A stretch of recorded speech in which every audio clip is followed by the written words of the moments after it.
C'est avec un budget de 4 milliards de francs CFA que la mairie de Daloa va gérer la ville. Ce budget a été adopté à l'unanimité des conseillers lors de la 4e session de l'année 2024 du conseil municipal. C'est le sous-préfet de Daloa, Meïté Massouma, représentant le préfet de la région du Haut-Sassandra, qui a ouvert les travaux. Il a demandé au maire Stéphane Gbeli de donner la priorité au projet visant le bien-être des populations. Un maire heureux qui relève l'augmentation du budget de sa commune et les défis qui en filtrent au regard des attentes des populations. Ce qui a été programmé par le président de la République, son gouvernement, le ministre Touré, tout le monde, est en train d'être fait. Le conseil municipal de Daloa compte poursuivre ses actions en réponse aux préoccupations et besoins des populations de la commune et pour l'illustration de la cité des Antilopes. À son honneur, de nombreuses réalisations, au nombre desquelles la construction de l'hôtel de ville, la modernisation du grand rond-point principal, la construction du marché de Daloa, des centres de santé, des écoles. Un bilan dont se félicite le maire qui a engagé un grand projet d'embellissement de la ville. Les populations regardent et attendent avec empressement la transformation progressive de leur ville. Concernant la livraison, on peut dire d'ici septembre 2025, comme le maire a souhaité, et c'est l'objectif qui est là. On lui fait confiance pour que le travail qu'il a commencé, il va terminer. Pour que nous, les femmes commerçantes, on aille au grand marché à nos places. À Daloa, chef-lieu de la région du Haut-Sassandra, les défis à relever restent nombreux. En priorité pour la population, la voirie.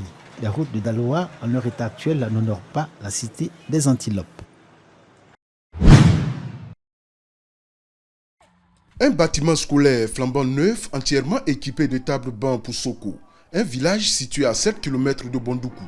Ce nouvel édifice de 3 salles de classe plus un bureau pour le directeur est un don du maire de Bondoukou à la communauté éducative du village.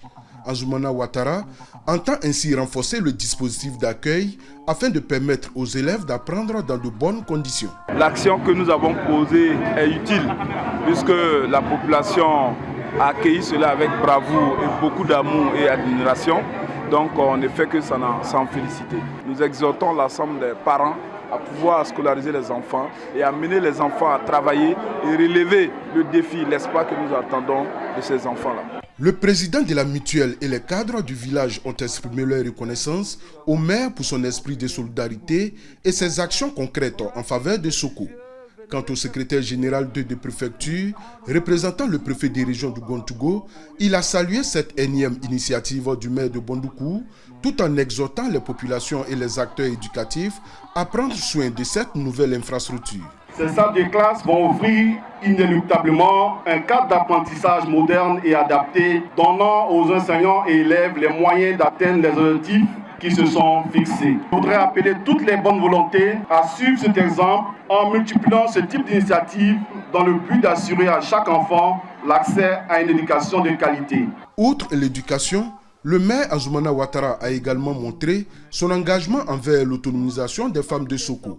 Il a octroyé une enveloppe de 500 000 francs CFA à chacun des groupements de femmes des 7 quartiers du village afin de les soutenir dans leurs activités de production vivrière. Le député de Massala et Douala, Mamadou Dosso, restitue les travaux parlementaires dans les villages de sa circonscription électorale. Une démarche démocratique et participative. Il leur présente les lois votées, les avancées et les décisions prises au Parlement.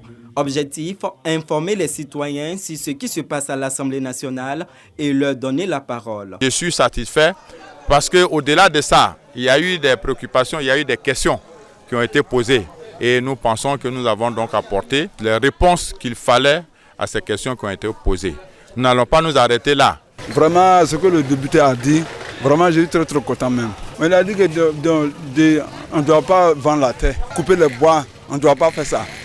Le parlementaire a expliqué aux populations le fonctionnement de l'Assemblée nationale, le processus de vote des lois. Une centaine de lois a été votées depuis le début de la mandature 2021-2025. Des lois qui ont un impact sur le quotidien des populations. Il s'agit notamment des lois sur la communication électronique et sur le code de l'urbanisme et du domaine foncier urbain. Mon souhait aujourd'hui, ça doit continuer que l'honorable parle de temps en temps pour nous informer ce qui se passe au niveau du conseil pour informer la population. C'est la première fois qu'un député vient faire son bilan. Et moi, je veux qu'il continue ça parce qu'il il y a des choses qu'on n'est pas au courant de la manière qu'ils votent les lois à l'Assemblée nationale. Bon, aujourd'hui, on est au courant que les députés travaillent, que les députés luttent pour la population. Le député rappelle que la démocratie ne s'arrête pas aux frontières de l'Assemblée nationale. En facilitant ces échanges, l'élu de la nation renforce ainsi le lien entre les électeurs et leurs représentants. À travers cette initiative, Mamadou Dosso prouve que la voix des citoyens compte et que chaque avis mérite d'être entendu. Les dernières pluies qui ont arrosé la région de la Nawa ont entraîné une crue du fleuve Sassandra. Le cours d'eau qui est sorti de son lit a inondé les habitations voisines. Des dizaines de plantations sont également impactées. Le préfet de région a tenu une réunion d'urgence et mis en place un comité de crise. C'est important déjà de venir en aide aux populations sinistrées. Donc c'est les premières mesures qu'on a eu à prendre. Le comité de crise va gérer la situation et va coordonner toutes les actions pour qu'on puisse circonscrire dans la mesure du possible ce sinistre-là. Répondant à l'appel au soutien du préfet, le conseil régional a fait un don de vivres et de 2 millions de francs CFA pour soutenir les sinistrés. Des gens qui se sont déplacés, dont les villages, les campements ont été engloutis. Naturellement, même s'ils sont logés, s'ils sont recueillis, s'ils sont acceptés d'autres sites ailleurs par d'autres personnes, le minimum, c'est d'apporter à manger.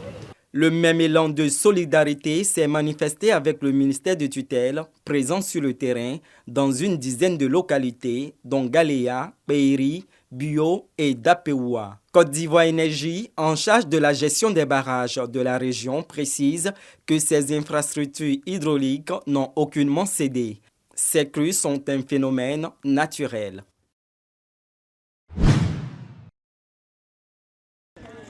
Le premier dimanche du mois d'octobre, un jour spécial pour les populations de Nguémé.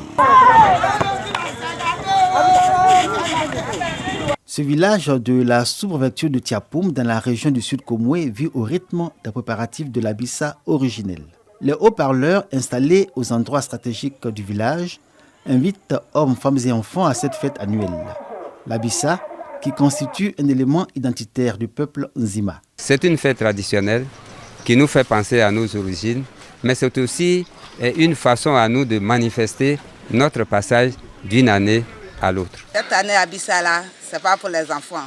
Il faut que tout le monde vienne pour venir voir ce qui se passe. Nguémé est un village Nzima, à cheval entre le Ghana et la Côte d'Ivoire. De tous les villages ivoiriens habilités à fêter la Bissa, c'est Nguémé qui le premier accueille les festivités. Ici, tout va se passer au bord de la lagune Abi qui donne à ce village tout son pittoresque. À Nguémé, chaque habitation prépare la fête. Les familles détentrices de la Bissa veillent à tout, jusqu'au plus petit détail. Chez nous, il y a 7 familles. Et le dépositaire de la Bissa, ce sont ces 2 familles qui sont unies aujourd'hui et qui en sont les dépositaires. Les 5 autres familles sont associées. Mais le dépositaire reste toujours les Mafoulet Mouveblé. Je n'ai jamais assisté, donc cette année j'ai décidé de venir assister pour voir ce qui se passe. Je suis tellement contente. La Bissa creusait d'union, de paix et d'harmonie des filles et fils de Nguémé pour le développement du village. C'est autour de ce thème que vont se dérouler les festivités de la Bissa 2024 à Nguémé. Dans le respect de la tradition en pays Nzima, les rituels commencent par une libation pour implorer les ancêtres et les divinités afin qu'ils étendent sur le village leur voile protecteur.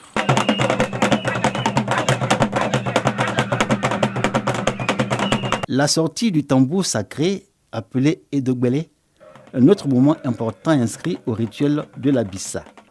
L'Edogbele va accompagner toutes les danses durant les festivités. Tout aussi important, les porteurs de critiques. Leur mission est de dévoiler au cours de la Bissa les actions louables et les mauvaises attitudes à proscrire pour l'harmonie et le vivre ensemble à Nguémé. D'abord, c'est mon village. Donc, j'ai voulu venir participer à la fête. Derrière la Bissa, il y a une volonté de réunir les cadres et la jeunesse pour que nous soyons un et indivisibles, pour que notre Bissa puisse prospérer et aller de l'avant. Durant la Bissa, la danse est reine. Des groupes de danse venus du Ghana et de plusieurs villes de Côte d'Ivoire animeront le village. Expression de la joie d'un peuple heureux et fier de célébrer l'année nouvelle. C'est qu'en pays Nzima, la Bissa est ce que représente la fête d'Ignam chez les peuples agni voisins. L'apothéose de cette fête est pour ce vendredi 11 octobre.